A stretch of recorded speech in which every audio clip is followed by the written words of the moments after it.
never been anybody's ruthless. I'm Sonny Liston, I'm Jack Dempsey, there's no one like me. I'm from Nairclaw, there's no one that can match me. My name is Nassim the Dream. I'm a 15-year amateur boxer, giving my views and opinions on everything boxing related.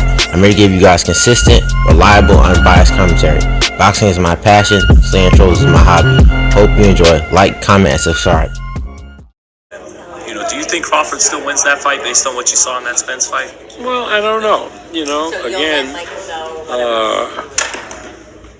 I always thought Crawford was the better fighter. But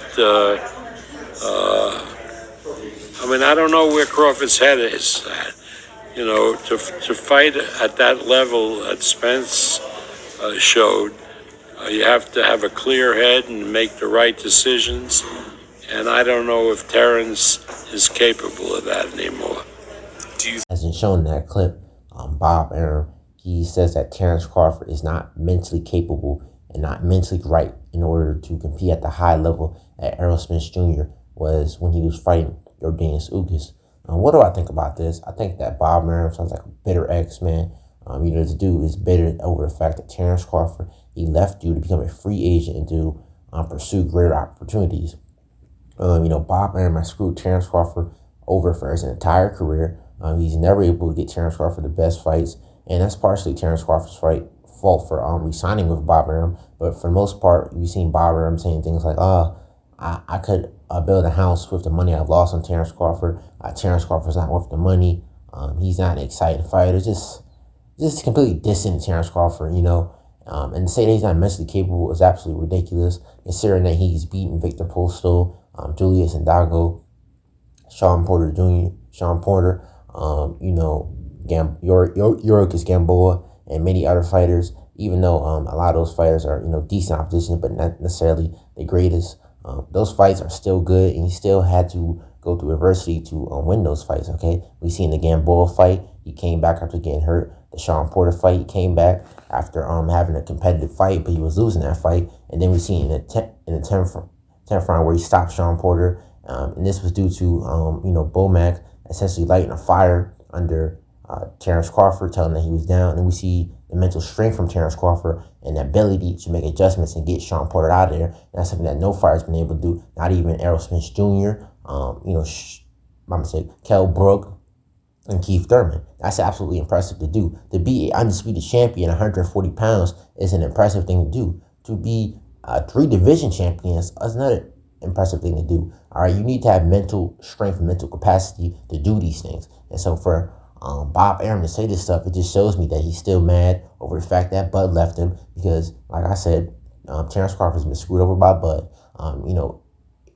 Bob Arum is 90 years old. This man has been around since 1931. Like, why are you not retired? Why are you not in a retirement home or in a mansion or doing something else with your life? You're too old to be doing this. All right, you need to let the younger generation take control of your company and do better things, because all Bob Arum is doing is hold things back. He wasn't willing to pay Manny Pacquiao money, which is why the Manny Pacquiao fight never happened. He screwed over Mikey Garcia, Manny Pacquiao, Floyd Mayweather, and it continues to go on. Like I said, Bob Arum is old. He's decrepit. He's a mummy. Needs to go. But to Terrence Crawford versus Errol Spence Jr., that's a very, very competitive fight. But I would have Errol Spence Jr. winning that fight by a narrow decision. Terrence Crawford is very skilled when it comes to counterpunching. The ability to set up traps. He's very athletic and very fast. He has very good footwork where he pivots out of a punch and to catch you with another shot like an uppercut or a left hook is absolutely beautiful to see. He's a switch hitter. All right. So I can see him giving Errol Spence a lot of problems in the ring because of his countering ability and his power. He has the ability to drop you or hurt you with just one shot, and that's something that Errol Spence Jr. needs to be wary of, because Errol Spence Jr. in his fight against Jordanis Ugas, though he controlled most of the fight against Jordanis Ugas was able to rock Errol Spence Jr. after the incident with the mouthpiece, and he was able to counter Errol Spence Jr. early on in the fight. But Errol Spence, he came through. He started to break down Jordanis Ugas. He broke Jordanis Ugas' eye socket, his nose, his ribs. My God, Errol Spence has not necessarily devastating power, but he has brutal power. And what I mean by that is that he breaks you down for every punch. Every punch is hard. And, I'd rather get brutally knocked out than get hit with Errol Spence shots continuously for 12 rounds and have my ribs broken, my eyes broken, and all that. But to this fight, though, I see that Terrence Crawford, he's going to lose this fight by his narrow decision. I think that the Bud dog is going to be what's detrimental to Terrence Crawford. He's going to get dropped by Errol Spence Jr. and maybe about the 10th or 11th round, he's trying to dog it out with Errol Spence Jr. So the first 5 or 6 rounds, I think we see Terrence Crawford in orthodox stance, trying to counter Errol Spence Jr. Throwing the right hand, the left hook, moving off the back foot, and we see Errol Spence Jr. coming forward, throwing it 1, 2, 3, using his left hand, throwing the left hook, going down to the body. Then we see, Terrence Crawford getting more aggressive. He starts to go to his natural stance, which is southpaw, and he starts to get more aggressive. And I think he edges out Errol Spence using his counter ability, having a high output, throwing combinations.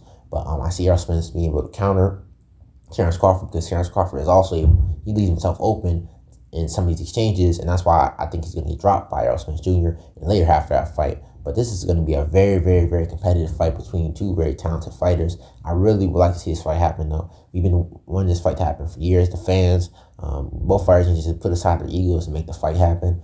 This is the best fight in boxing, man. We didn't get Wilder versus Joshua. We need this fight to happen, okay? There's a lot of ducking and schmuckery that goes on in the sport of boxing, and to see this fight would be absolutely beautiful thing to see.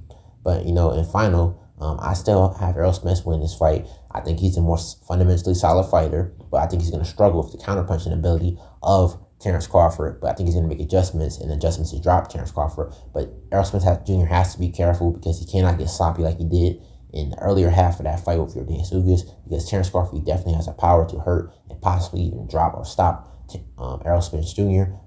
Vice versa.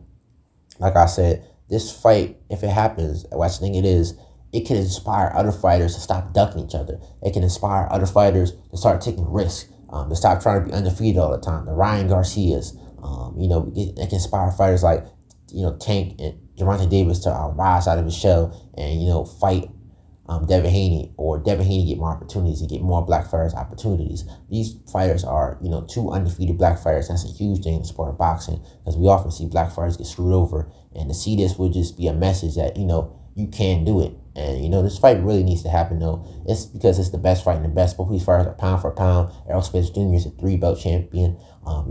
Terrence Crawford, like I said, was a former undisputed champion. He was the last belt at the welterweight division. I definitely can't wait to see this fight happen, though. But like I said, I have Errol Spence win this fight by a narrow decision. But it's still a 50-50 fight, and Buck can definitely pull it off. But to wrap this up, this is Not Seeing the Dream. Rocking these heads and next to sleep. I'll house y'all another one. Peace.